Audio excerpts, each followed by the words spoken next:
Hi, this is Anthony. Welcome back to my show. As I launch into this video, as always, please subscribe if you haven't already, and also click the like button and hopefully comment at the end. I've looked at Wejo in the past, and it's been a very popular topic as far as views on my videos. If you've taken the time to click on a video about Wejo, you already know what the company does, but just in case you don't, I'm not going to read it, but here's some information from their Wikipedia page. Obviously, this is YouTube. You can stop and start the video after you read the following slides if you're not already familiar with the thumbnail history and details of the company. So very clearly, they have a high array of high-powered industry backers and interesting technology that no doubt will become more and more useful in the future. That being said, the company loses money, a lot of money. Remember, the shares currently trade at about $1 a share. Here are the results from the most recent quarter, a loss of over $55 million, which equates to a loss of 58 cents per share. I'm not going to read all of the numbers for each of the quarters, but you can see them here.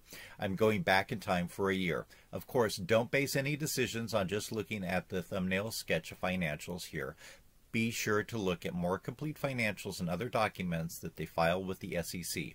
I'll have a link in the show notes to some of those.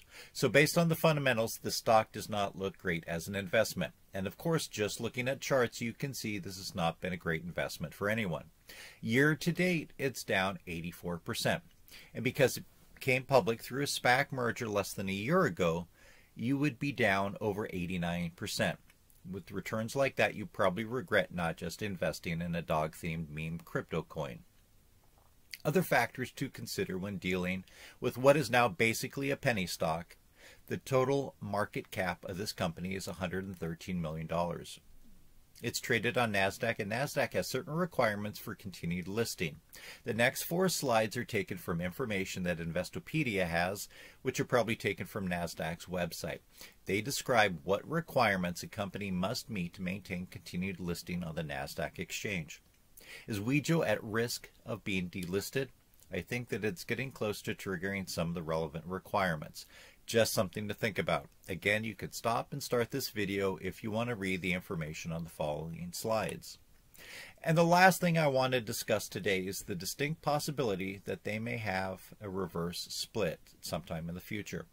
Obviously, a regular split, or stock split, is when you own, say, Apple, and the shares are $1,000. Then they split it 10 for 1. So your one share worth $1,000 becomes 10 shares of Apple worth $100 each. But companies that have very low stock prices sometimes do reverse stock splits, where let's say you own 100 shares of stock that's worth $1 a share. So the total value of your portfolio is $100, and they do a reverse split, where instead of 100 shares, you now own 10 shares, but each of them are worth $10 apiece. Now, that doesn't sound too bad because your portfolio was still worth $100, just like before the reverse split.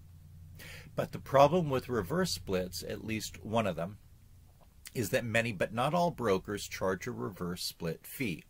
My broker, which is a large, well-known company, charges a $38 fee for reverse splits.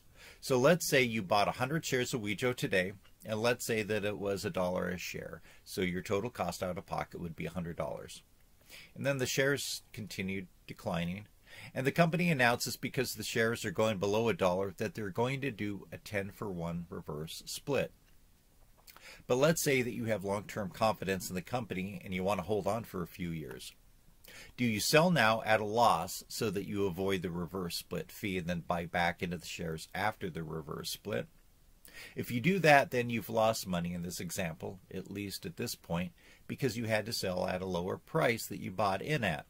If those shares were held in a regular account and you waited more than 30 days to buy back, then you might be able to claim the loss on your taxes. But if you hold it in a Roth IRA, you're not going to be able to do that. So your loss really is a financial loss that can't be written off. Or if you just held on to them and you were with my broker, you'd be charged a $38 fee, which you would have had to use additional funds to cover. Now again, not all brokers charge this fee, but many do, and some that do charge lower than $38, but usually it's going to be at least $20. And when you're dealing with a fairly small holding, $20 or $38 could be a significant percentage of the holdings of that particular stock. Okay, that's where I want to end today. I would really love it if you left a comment in the comment section below. If nothing else, let me know how many shares you own in the company and if and when you think that it might become profitable. I'd also love it if you click the subscribe button for this channel. It doesn't cost you anything. YouTube doesn't take your information or anything like that. It just helps me out in getting more subscribers, which then pushes out the videos to more potential viewers. Also, I would appreciate it if you looked at my other videos, most of which deal with stock investing.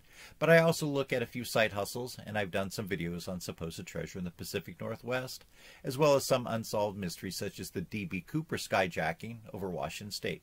Thanks again, and good luck in investing.